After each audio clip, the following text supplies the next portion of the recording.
friends, listen again to our legend of the BIONICOMM.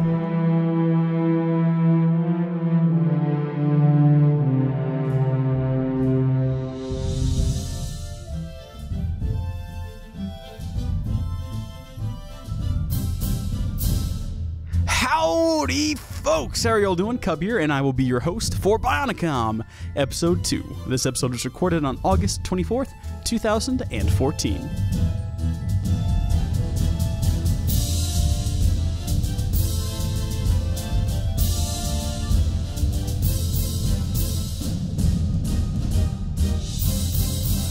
Alright, everyone, welcome to the show. Now, before we get started, I actually have something. Let me just go ahead and tell you this. This is pretty big news, alright? If you're listening to this, or watching it, I guess, on YouTube, and you're thinking to yourself, I really wish I could download this and put it on my iPhone. Well, guess what? Now you can. The show is available as a podcast on iTunes, and I'll have a link for that in the description.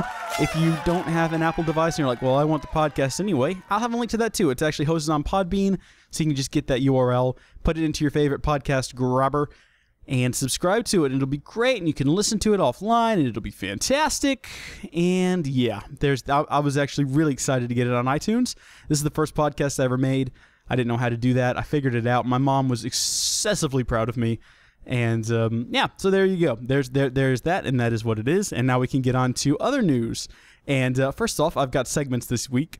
So instead of just having this big jumbled show where I talk about random things in no order, I've actually got segments. I've got news. I've got exploits, talkback, main topic. It's going to be great. We're going to have segues. In fact, let's segue. That strange noise or song, I don't know, I haven't decided yet. Whatever you just heard, that's called a segue, and it just carried you here to the news and resources area of the show, where we're going to be covering things like news topics and resources, places where you can go and talk about Bionicle with other people, and talk about specific topics and whatnot. And, of course, you can always send things in to BionicomPodcast@gmail.com. We'll have that in the description as well. And if you have any news or resources you'd like to share, you can use that email address to do it. Or you can leave it in the comments of this video. I am, of course, always checking the comments. If you're on iTunes, of course, there's no video. You can't leave comments, but you can leave us a review. So please do. Don't put information in that, though. Don't be like, this review is here because I found this great news post and I wanted Cub to see it. No. Just send an email. Send an email to BionicomPodcast@gmail.com. What? Whoa, huh? Did you guys hear that? I just heard what sounded like Siri turning on, but Siri, I'm looking at all my iDevices and she's not, ooh. That was a bit odd. But news! We've got a lot of news to cover, and probably the big topic of the day, of the last couple of days, of the weekend, of this show, is a French fellow by the name of XO6, who is announcing that Bionicle will return February 2015. Now, this is a pretty big deal. XO6 has been known to give confirmed leaks in the past. He has done this sort of thing. So he is a very reliable source. Now, of course, he is French. And so this information was posted on a French Bionicle fan site called bionifigs.com. And unfortunately, Google will not translate the website for me. I'm sitting here, I'm hitting the button, and Google's just like, no, I'm not doing it. I'm having an internal server error, which is basically the equivalent of, I don't feel well today. Leave me alone. So thank you, Google, for that failure. It's okay, though, because someone else who happens to speak both languages fluently, apparently, by the name of the Toa Zanu over on the TTV forums, has posted a translation for us. I can try to read it to you in the original. In fact, you know what? Here it is. This is what XO6 said in the original French. Juste comme capor chez quella dots pa. Yeah, we're gonna go with the translated English version, and of course, I think that this has got to be a pretty close translation. Just looking at it. Okay, so just for those with whom there's still doubt, rightly so, I confirm from a reliable source that Bionicle is in fact returning in 2015 with a scheduled release date of February. You can only trust me on my word or not, but let's just say that time will tell you quickly if my word is worth something, and I am serious. So that was a quote. I was considering doing it in a French accent, but I didn't want to offend any French listeners because my French accent, oh, you would like this nail? That's the only one. That's just sad. I can do the French peas from VeggieTales, you know. You hopping around our wall. We'll keep walking. They'll be knocking down. I don't. Yeah, okay. No more French accent. I'm sorry to everyone out there. Don't worry. I'll try to do other horrible accents later so that the French don't feel particularly picked out on this one. I'll try to give you my horrible Mother Russia accent. There it was. Look at that. It's already in the show, so I don't have to worry about it later. But yeah, back to the topic on hand here. This guy, this lovely French fellow by the name of X06, he has leaked information in the past that has come to be true, and so now he's telling us from a reliable source, and we don't know what that is, that Bionicle will be returning in February 2015, which actually makes sense. You remember in the last episode we talked about how if Bionicle was going to come back, it would be in winter 2015, to which everyone's usually like, oh, that's like a year away. But it's not really. Remember, winter goes from December to February. So winter 2015 is technically December 14 through February 15. And so coming out February 2015 is right on par with the leaks, right? This is the time, if it's going to be a winter release, this is the time they would be sending out those order guides to everyone so they could get prepared.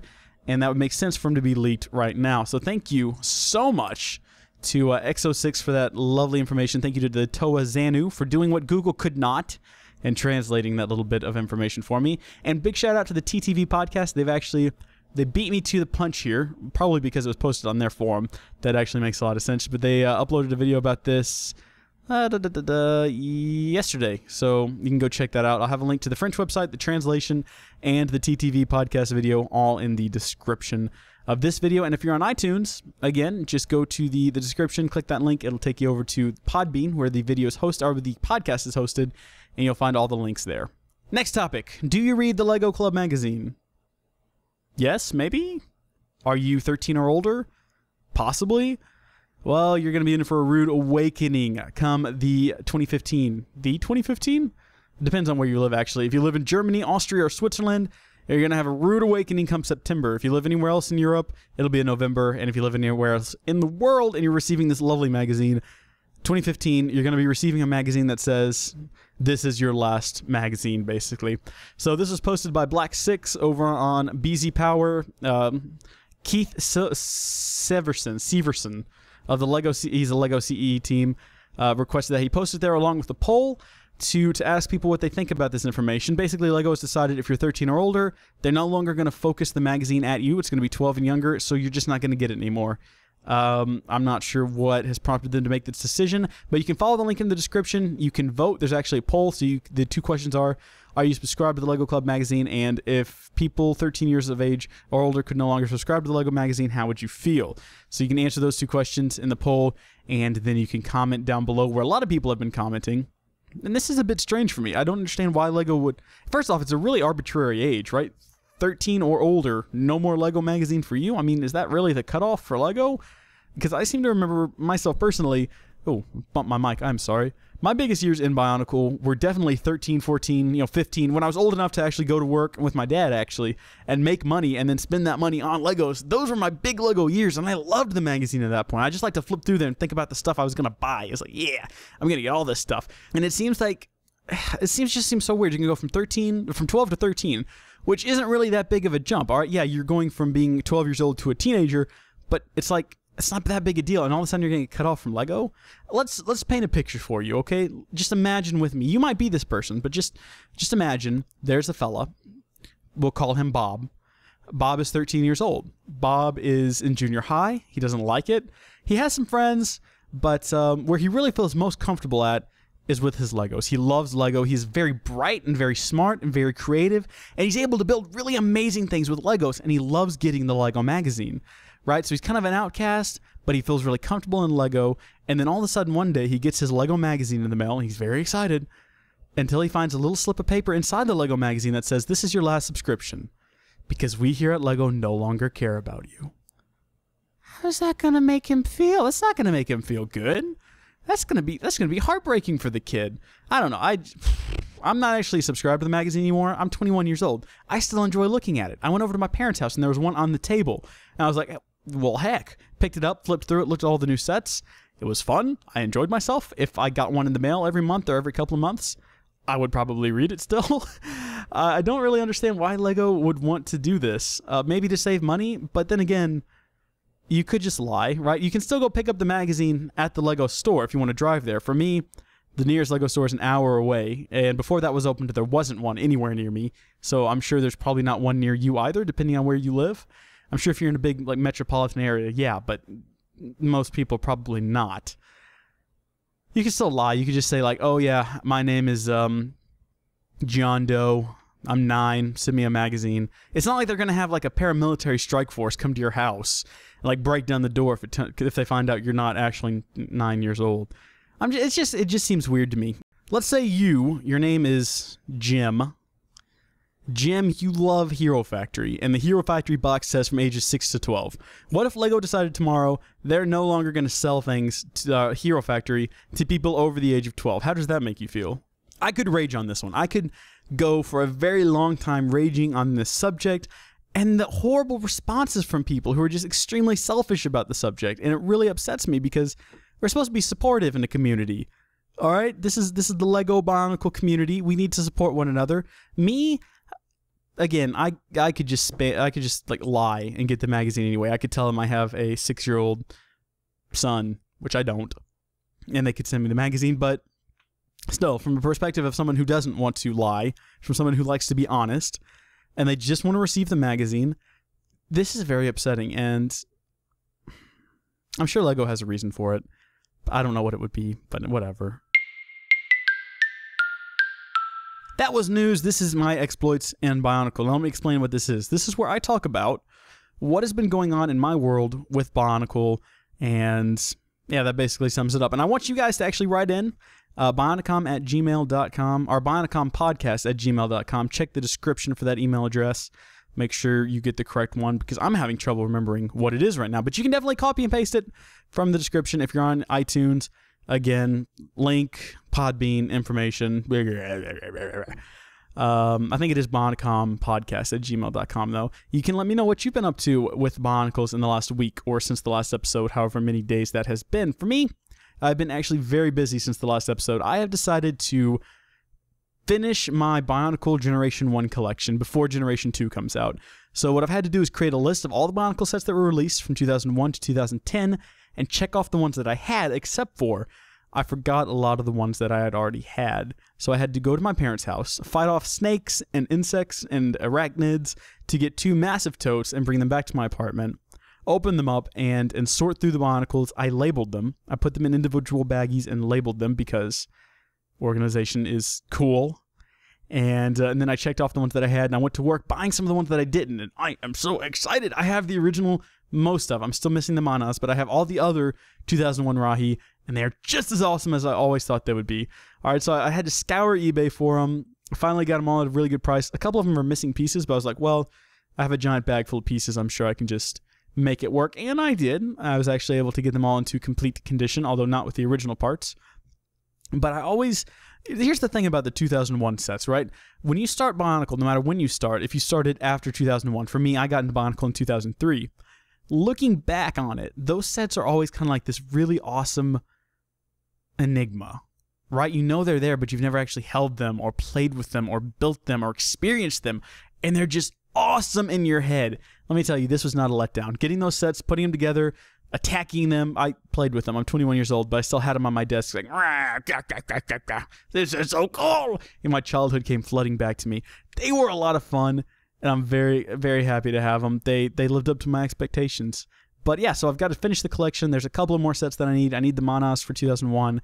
I need the Exo Toe Armor for 2002, and some various other sets. I've started actually buying incomplete sets because you can get them for really, really cheap. I don't know if you guys have noticed this, but I actually got an incomplete Makuta set with shipping for about $4. I'm like, well, if I don't have the extra pieces I need to finish it, I can just buy another incomplete Makuta set until I get all the pieces I need at this rate. And actually, it does have quite a few of the pieces that I do need in that incomplete set, so I'm pretty happy. I'm waiting on another giant box of incompleted set pieces that's supposed to be coming in the mail sometime next week, so I can see if I can complete the Makuta and still get it cheaper than if I had bought just the Makuta box set outright. Now, these are, of course, I'm buying used sets. I know it'd be more valuable if I bought them new and sealed, but that's not really my thing, right? I'm not going for dollar value. I'm going for just the fact that I love the sets. I like to be able to display them. You know, I like to have tangible sets that I can put together and put on a shelf and say, yeah, look, I built that. That's the Bionicle thing. No one really is going to care, but I'm going to talk their ear off about it anyway. Maybe someday, after I win the lottery, I'll buy all the sets sealed in their boxes. But for right now, I'm just getting the sets themselves, getting the pieces, putting them together, and feeling pride in my collection. So that's what I've been doing. I actually took it a little bit further. I actually went to Walmart, and I bought some, the drawers, like the black. They're normally white, but I got the black ones. And you stack them on top of each other. I've sorted the different sets through story arc, right? So I have 2001 through 2003 in one set of drawers. I have 2004 and 5, kind of the Metro Nui years in one set. I've got the Mask of Life years, lol. And it's a bit crazy. My apartment is still a bit of a mess, actually, because my little brother came over, and I was putting together a set, and I realized I was missing one piece. And so I had to pour out just all my Bionicle parts on the ground, scour through them, and I finally found the piece I needed, and I was getting ready to put them up. I looked down, my brother had just like buried himself in the sets and was building a rocket guy that I still have. Just this guy running around with like a bazooka gun. I'm like, what are you doing? He's like, playing with Legos, man. Turn on Battle LA. So I just now got those all cleaned up, and I went ahead and sorted them and labeled them as well, because when you have a label maker, you find yourself labeling things. It just happens. Welcome to Talkback, where you guys tell me things and I read them back to you. So basically, last week's topic was the return of Bionicle, and these are the comments that you guys left on that video. I'm going to read them to you. We're going to have a sort of faux discussion here. And of course, you can either talk back by leaving comments on YouTube, or if you're listening on the podcast, you can email BIONICOMmpodcast@gmail.com. And so first off, we got one from Andrew Lindsay, who says, it would make sense for the mask for it to be the mask of creation, since the mask's most predominant feature is the enlarged forehead. This gives it a brain-like feel, so it would not be an extreme assumption to conclude it is the creation mask. Now, this is in reference to something I said in the last episode. I kind of just offhandedly mentioned in the leaked pictures, there's a mask. I just said, some people think it's the mask of creation. I don't know what makes them think that, and I just kind of kept going with it. Apparently, Andrew Lindsay wanted to point out that it actually makes sense for it to be the mask of creation, and I don't argue that. It could very well be. It all depends on what the story is, and that could actually have major impacts on the story, continuation versus reboot, because that was worn by Artaka, if I'm not mistaken, the mask of creation. If it's a continuation, and I don't want to spoil anything for you, but Artaka was about to get crushed in an explosion caused by a great being in disguise. So if that's what that is, maybe he's dead, and I don't know. But thank you for that comment, Andrew Lindsay. You are correct. It's not a crazy assumption. It's not extreme. It's definitely logical, depending on how the story goes. Andrew actually goes on to say, by the way, I've seen a white alligator up close in a zoo. I pity you. That is horrible. Those things are creepy, man. I've never seen one in person. I've only seen them on the Google Images, and I don't want to see one in person. Ugh. Joe Dat Red Spike says, Bionicle.com has been redirecting to the Lego homepage for ages. You are wrong, Joe Dat Red Spike, which I already pointed out. I replied to your comment with a couple of posts to different places. Basically, in the last episode, I said that Lego had repurchased the Bionicle.com domain and was now directing to Lego.com, because in the past, it wasn't doing that. In the past, if you went to Bionicle.com, it took you nowhere. It just didn't exist. And he came back and said, no, that's been doing it for a long time. No, it hasn't. No, this is a new thing. And I've got a link to actually do when it was taken down in 2013, and then a post on Groove Bricks about how it was just restored. So JT Fan 11896 says, Epiosed, thumb up. Now, for those of you who didn't catch it in episode 1 on the YouTube version, the splash screen in the background says Epiosed 1 instead of episode. Epic fail, very embarrassed. I've been making YouTube videos for years now, and I can't believe I allowed that to happen. That's a really bad typo. I'm very sorry. Thank you for pointing that out there, JT Fan. It will not happen with this episode. This episode will be episode, not Epiosed, episode 2. So welcome to the main topic. This is where we're going to be discussing, well, the main topic, actually. It's very self-explanatory. So today we're going to be talking about the Bionicle Generation 2, if you will, storyline, and whether or not it's going to be a reboot or a continuation. So this was kind of spawned on some discussion I saw over on BZ Power. They actually had a vote where you could vote for, as a poll, I should say, where you can vote for continuation versus reboot. Now, I know what I would do if I had to redo the Bionicle story. If I had billions of dollars and a crack CGI team and maybe a TV show, I could give you one heck of a Bionicle retelling. It'd be mostly based on the original Generation 1 storyline with a few minor retcons. It would actually be really epic. Like, I've thought a lot through this about how I would do the Bionicle story, and it would be fairly different, but it would also be, it would have very similar feel. Things would be different though. I've just had these epic visions of like huge wars going on in my head. That's another discussion for another day. What we're here to talk about is reboot or continuation. I've actually heard a lot of people say it's gonna be a reboot. A continuation is impossible.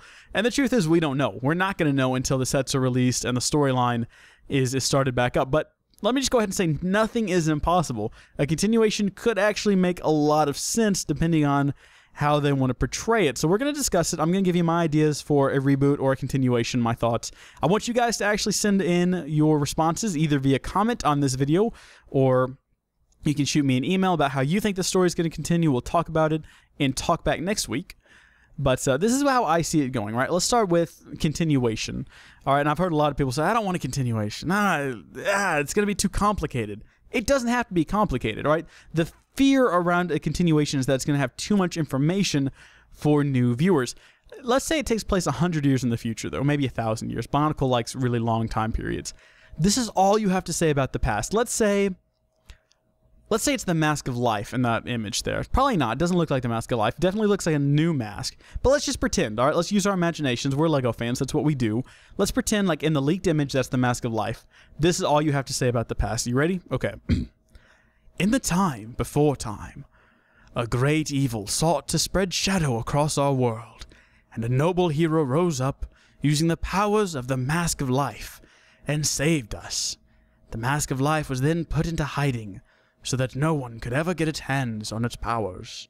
That's all you gotta say. That's look, you just summed up the entire Generation 1 experience in that one sentence. And again, that's probably not what the plot's gonna be, right? That does not look like the Mask of Life, although we still don't know. It could just be a redesigned Mask of Life. Could be a Mask of Creation. We don't know. I'm just saying, you can sum up the Generation 1 story very simply.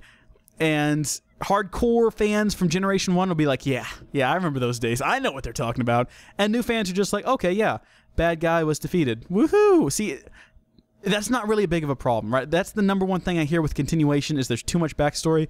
The backstory is not a problem, depending on how far back you put it. So let's create a scenario in which we are living on, what is it now? Spherus Magna? It's a restored Spherus Magna. The Mask of Life has restored it. Actually, that could be a plot point too. This was once a barren land until the Mask of Life restored it. Again, probably, we don't know what's going to happen. I wouldn't go that route. But okay, so it's set really far in the future. The Toa have advanced to masters of their elements over the past several eons, however long they've been there. And you can just pick up and take the story anywhere. You can do anything from there. You don't even have to reference past events. You can literally just pick up and say, all of this stuff happened in the past, welcome to the future, and this would make everyone happy. New users wouldn't care, and old people would be like, yes, not everything is retconned. And it would work, and I would be happy with it. That is where I would like to see the story go, because I don't want to see what I already know changed. I just want to see it continued. And this would actually work. As you guys know, the Toa Mata/Nuva were given adaptive armor, and in its natural form, the adaptive armor would just look normal. So it would make sense that their adaptive armor just makes them look like either Toa Nuva or Toa Mata, which is what they look like if you've seen the leaked photos. So that would work, right? Their appearance, that would work perfectly. Plus, we could keep the same Toa same Toa team from year to year, because all they would have to do is say, oh, look, they look different this year. Go buy the new sets because the adaptive armor changed. That would be perfect as far as a sales point, right? Like, you can have the Toa Nuva every single year indefinitely and just say, oh, they're going to this environment, this needs to change, or they've got this enemy they need to face, their armor's changed again. And that would work great. They're on a planet now. They have all of Spherus Magna. This is a massive planet. There's so many different storyline things you can have happen. You can have people from the opposite side of the planet that no one's ever met before show up. And there's a lot of cool stuff that can happen there. We don't have to worry about great beings. We don't have to worry about the Red Star. We can just look, there's a lot of loose ends left by the serials, and I think that bothers a lot of people. I don't need those tied up. I don't need those retconned.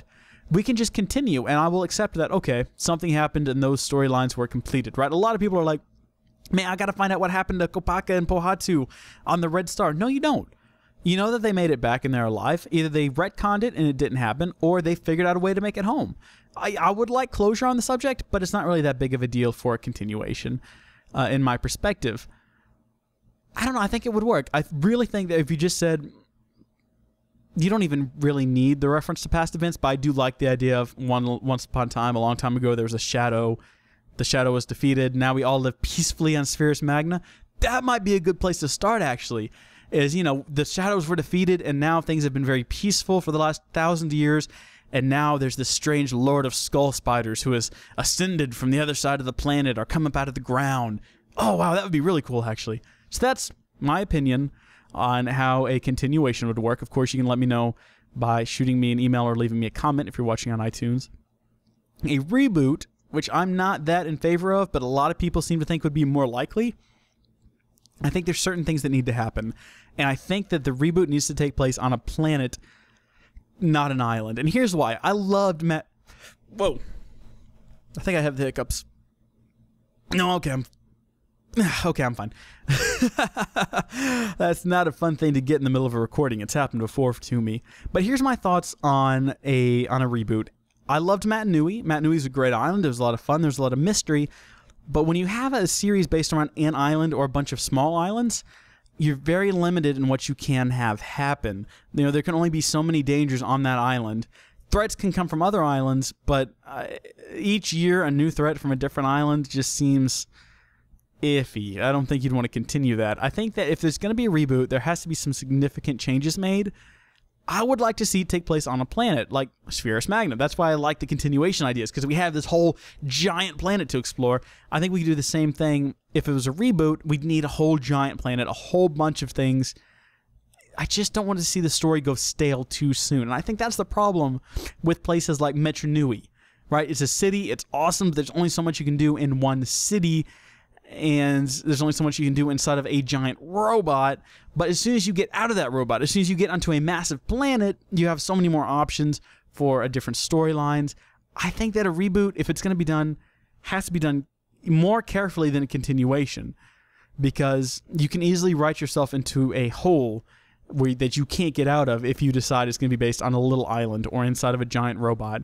Also, they'd have to do a lot of retconning here, because you couldn't follow the same storyline because we already know it, right? Even people who are new to Bionicle, well, I guess it wouldn't be as big a problem. But, I mean, do you really want an exact repeat? Okay, welcome to 2016. We have Borak. Welcome to 2017. These are the Rakshi, right? I don't think they would. Obviously, they're not going to do that. They're not going to have a perfect year-for-year retelling. But, I don't know. I'm just not a big fan of the reboot. And it can definitely work with the proper changes made, but that's not what I want to see happen. I would love to see a continuation. If there's has to be a reboot, they've got to make it good. It's got to be big. It can't be constrained to one little area like it was. It worked. The reason it worked in 2001 through 2003 was because it was new and it was exciting, and we didn't know anything about Matanui. It's just like, oh my gosh, there's an island with living robots on it. It's so exciting. I think if they tried to pull that again now, they would just be limiting themselves to what they could do within a story. All right, it's hard to put a lot of mystery into such a small space. And plus, I never really bought all the mystery on Matanui. You're going to tell me that Matoran lived there for 1,000 years before the Toa showed up, and there's still mysteries? I mean, why did the here's one. Okay, why did the Onu Matoran, and with their digging, never dig down into the robot, right? I mean, they're living on his face. How come they never drilled down deep enough to, oh my gosh, I found Borak? You know, or, oh my gosh, guys, I just broke into this massive chamber. Look, there's a city down there. You know, I don't buy that they could have lived there for 1,000 years and never found any of that kind of stuff. I don't know, though. Those are my opinions. You can continue the discussion. I'm actually going to have links down below. You can continue the discussions over on BZ Power, where you can vote. There's also discussion over in the TTV forums. I'll have that down below as well. And of course, let me know what you think. We'll talk about it next week in the talkback section. And let me know what you think about the format, of course. I think this is, by the way, the closing. I think we're done with the show. I just kind of wanted to talk about my ideas for a continuation versus a reboot, what my opinions were. You guys, please talk back. We'll talk about it next week. I'll read your comments and your emails. and we'll have a good little discussion. Thank you guys for listening. Again, check it out on iTunes if you'd like to leave a review, and I will see you. Oh, wait, no, stop, pause, hold on. cubsplace.net. That's my website, cubsplace.net. Links in the description. If you go over there right now, you have the ability to, I think it's the second tab on the top, there's a point store. Go to the point store, 50 points. You can have a message read out on this show at the beginning, kind of like a sponsorship. If you've ever listened to something like the Shaft podcast, you can sponsor an episode and have your message read. You can do that for 50 points. If you're thinking to yourself, geez, I don't know how to get points, all you got to do is go to cubsplace.net, register an account. You will get 50 points. And then you can use those 50 points to get a shout out on this show on episode 3 if you do it now. So go do it now.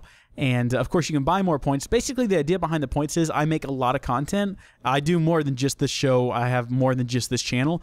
And so what I do is I allow people to I allow people to donate, and in return they get points, and they can use those points to get different things at different times. I've got a lot of plans for it. That's what that is, though. But you do get free points just for registering. You get 25 points at the start of each month and 50 points when you register. Use those 50 points, have a shout-out read on the next episode. I think it's 140 characters, so it's basically like tweeting, except for I'll read your tweet. And yeah, cool. Check that out, and I will see you guys in the next episode. Bye.